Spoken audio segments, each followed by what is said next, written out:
Chapter 18. And after these things, having left Athens, he came to Corinth, and finding a certain Jew by name Aquila, Pontus by race, just come from Italy, and Priscilla his wife, because Claudius had ordered all the Jews to leave Rome, came to them, and because they were of the same trade, abode with them, and wrought. For they were tent makers by trade. And he reasoned in the synagogue every Sabbath, and persuaded Jews and Greeks. And when both Silas and Timotheus came down from Macedonia, Paul was pressed in respect of the word, testifying to the Jews that Jesus was the Christ. But as they opposed and spoke injuriously, he shook his clothes, and said to them, Your blood be upon your own head. I am pure. From henceforth I will go to the nations.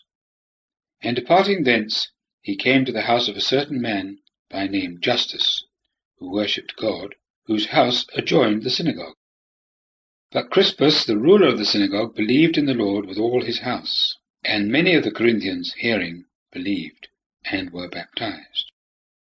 And the Lord said by vision in the night to Paul, Fear not, but speak, and be not silent, because I am with thee, and no one shall set upon thee to injure thee, because I have much people in this city.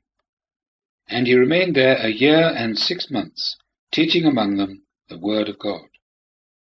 But when Gallio was proconsul of Achaia, the Jews, with one consent, rose against Paul and led him to the judgment seat, saying, This man persuades men to worship God contrary to the law.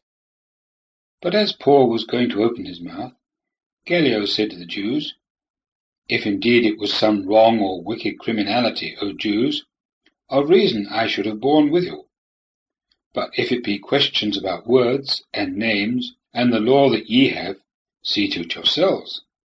For I do not intend to be judge of these things. And he drove them from the judgment seat. And having all laid hold on Sosthenes, the ruler of the synagogue, they beat him before the judgment seat. And Gallio troubled himself about none of these things. And Paul, having yet stayed there many days, took leave of the brethren, and sailed thence to Syria, and with him Priscilla and Aquila, having shorn his head in Cenchrea, for he had a vow. And he arrived at Ephesus, and left them there. But entering himself into the synagogue, he reasoned with the Jews.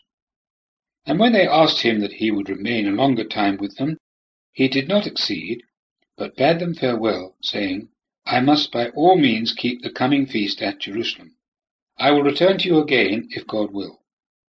And he sailed away from Ephesus, and landing at Caesarea, and having gone up and saluted the assembly, he went down to Antioch.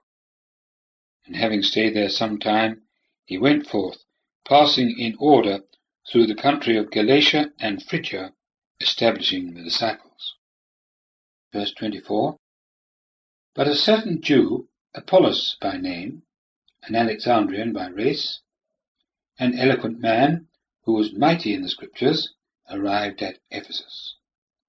He was instructed in the way of the Lord, and being fervent in his spirit, he spoke and taught exactly the things concerning Jesus, knowing only the baptism of John.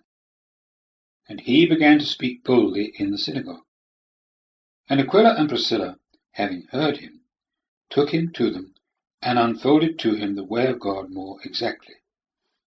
And when he purposed to go into Achaia, the brethren wrote to the disciples, engaging them to receive him, who, being come, contributed much to those who believed through grace.